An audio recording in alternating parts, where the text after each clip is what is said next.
Hi, welcome to 16-bit bench. Matt here. More like 64-bit bench today. I promised my wife that I would fix her laptop, so that we're going to take a look at this big old Dell. And the problem with it is that the left mouse button, touchpad button, is broken. So either we can open it up and find the bits that broke off and glue it, or we can potentially do some 3D printing and make a new one. So what we're going to do is take this to pieces, because we have to go bottom up to get here, and then we'll take a look and see what the damage is.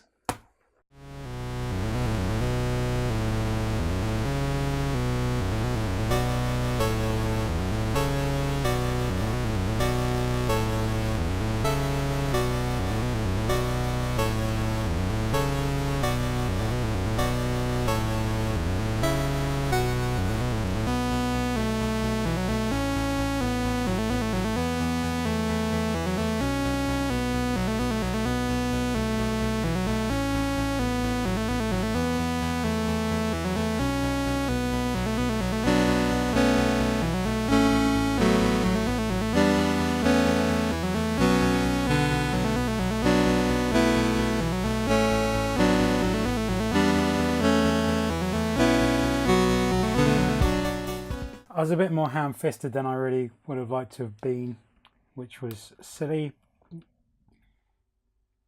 Every Dell laptop is different, so you just need to be more careful than I was there. But I didn't break anything, which was good. Got away with it. This is what we need to look at down here. So I've removed the top plastic cover. That was housed the keyboard and some of the other touch controls and the power button. Dun, dun, dun.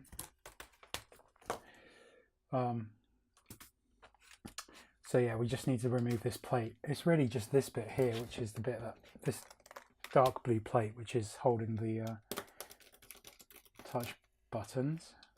And we can get a look at this sort of plastic piece.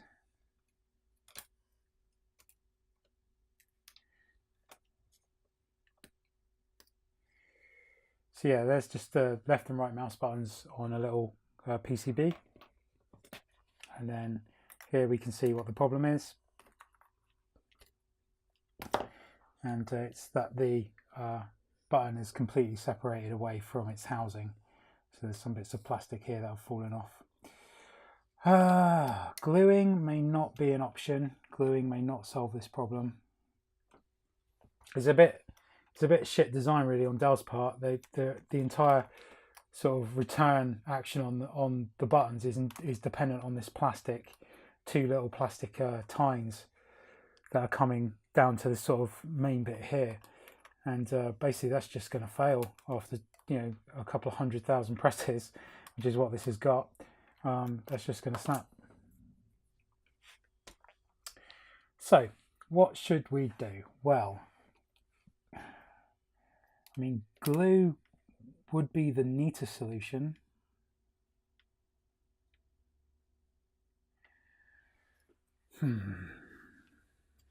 Let's have a think. Okay, I think I have an idea what we can do here. So let's take a closer look at how this button is made. So we can see here it's a sandwich of two layers of plastic, and they're attached with these like plastic rivets on the left and right here. The cross in the middle is what actuates the dome, metal dome button. So on this top edge you can see there's a lip. Just have a look at that, and off the lip comes the tine, and this lip and this tine are exactly 1 millimeter high. So what I think I'm going to do is I'm gonna 3D print something. Surprise, surprise. We're gonna make a 1 millimeter plate that comes off this lip and probably is glued a bit more securely to the button there, and then fills this area. So this bit here and this bit here are filled with our 3D printed plate, And then what that'll do is replace the function of these tines, and you see on the right mouse button, these two tines is what we're replacing, with something more substantial, which will add a rigidity to the return of the button anyway, so it should feel a little bit better. And obviously we can, because of the nature of this, we can screw this button pad back together, and we can test the whole thing before we put it together, so we'll know how well it works and what we need to reiterate if we need to at all. Yeah, so the next stage is to go to our CAD program and design a shelf that will go here over the edge of the button, and we can then glue to the case. So yeah, let's get in Tinkercad.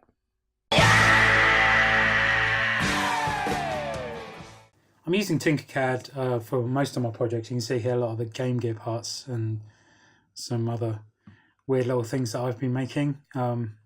And this thing I borrowed from Thingiverse. But yeah, it's entry level. I'm not gonna deny that it's not an advanced program, but it's super useful for just designing these simple geometric shapes, which is what we want to do. So we're going to need to create a plate that's 1 millimeter high.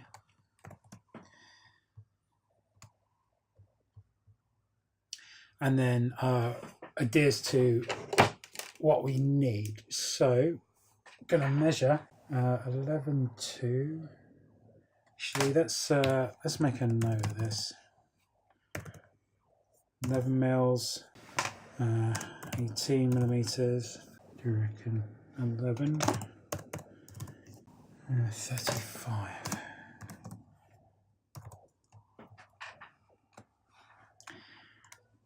Okay, so I need one piece that's 11 mils long. This will be 35.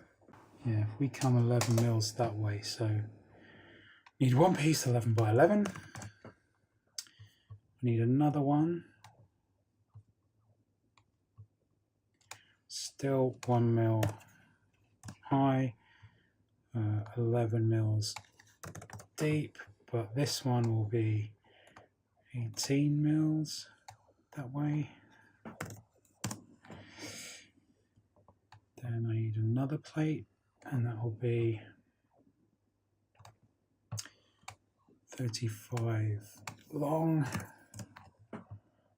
1 mil high. And then how deep do we need to be? Say 8.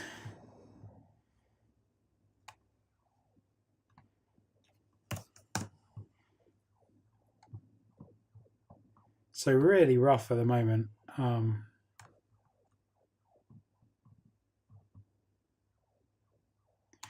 That's kind of the shape that we're going to be making to sit on top of the button. So this long piece here, that'll sit on the button, and then the two bits that extend out this way, they'll sit into the case.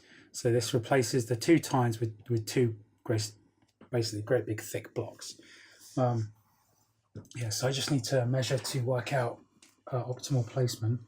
Let's say 5 mils off the edge here.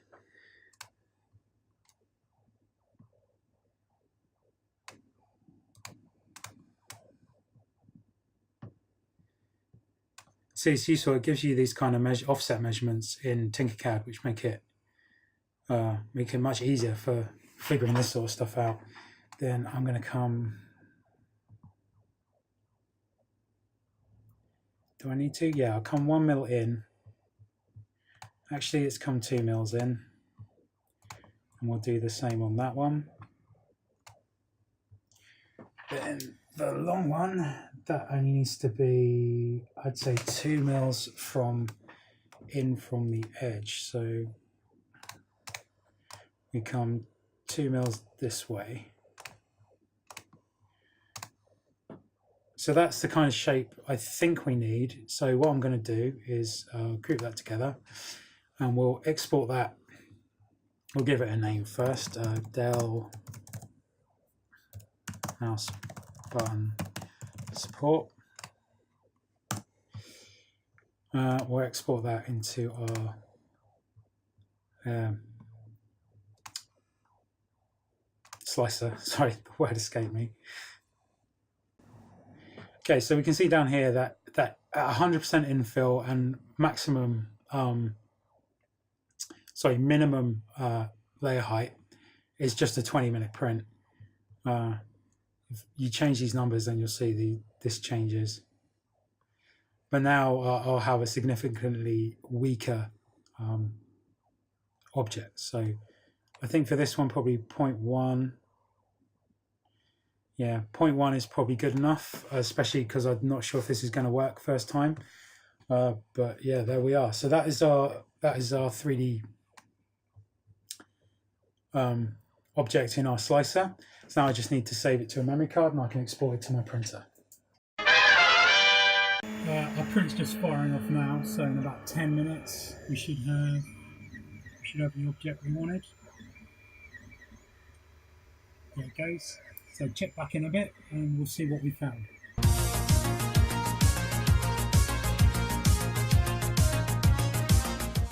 Here we go. Doesn't really show up on camera, but yeah, print done. Right, so our 3D print is finished and there's the printed part. I've hacked it a little bit, taken some off the top, and I've widened this gap in the middle.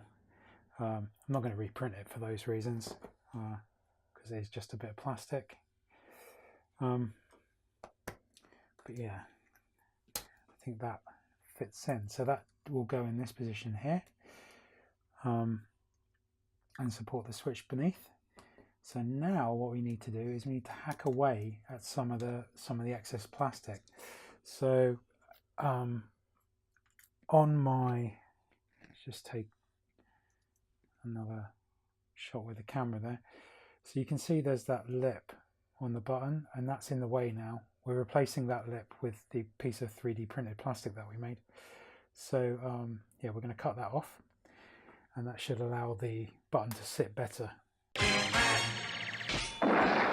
Making good progress on this. So you can see I've glued the new 3D printed flap to the button there with some epoxy resin. So Araldite is just a name brand for epoxy resin.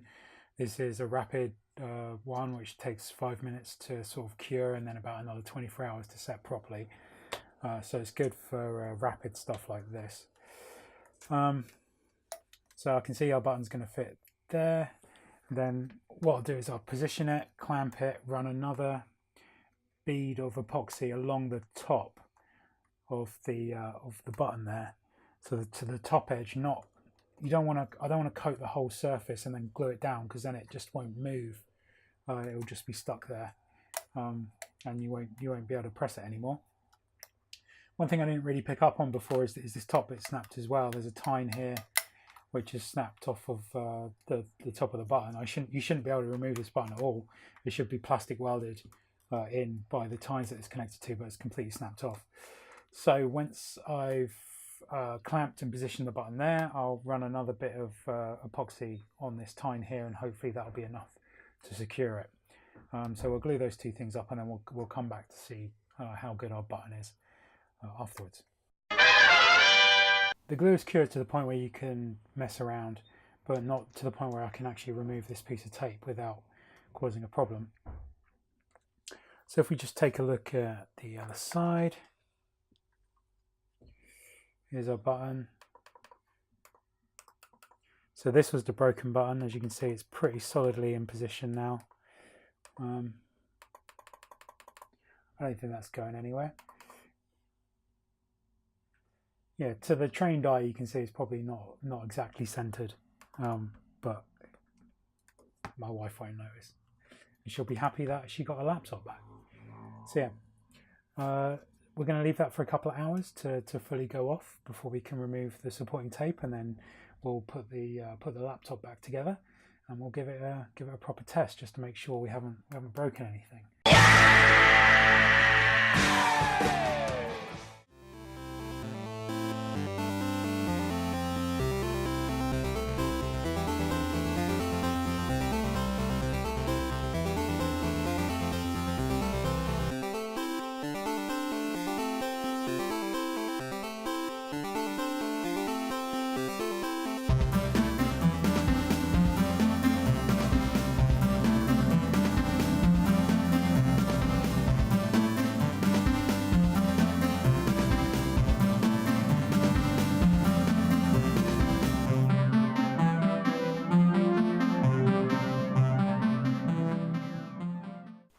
there we go, reassembled.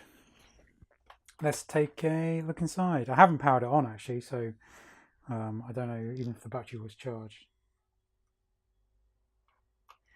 Well, it boots, that's good.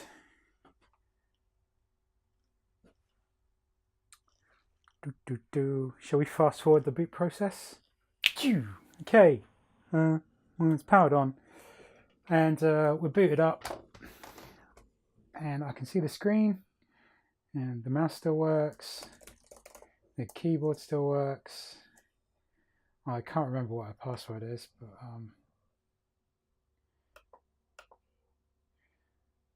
right click works and left click works. So yeah, we've repaired that.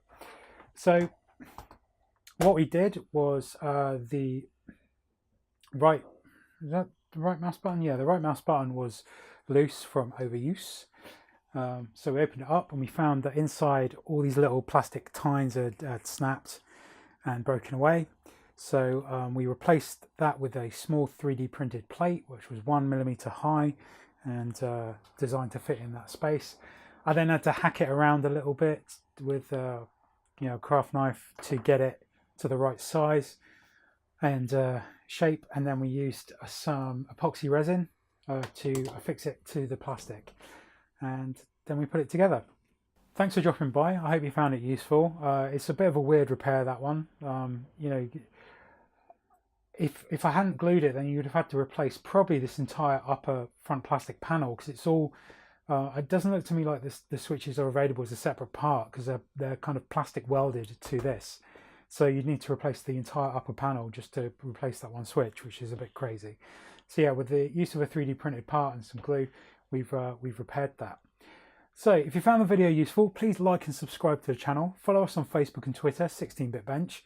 We usually do retro repairs, but I'll do newer things as I come across them if they're interesting, or I think they make a good video. So yeah, thanks for dropping by, and we'll see you next time.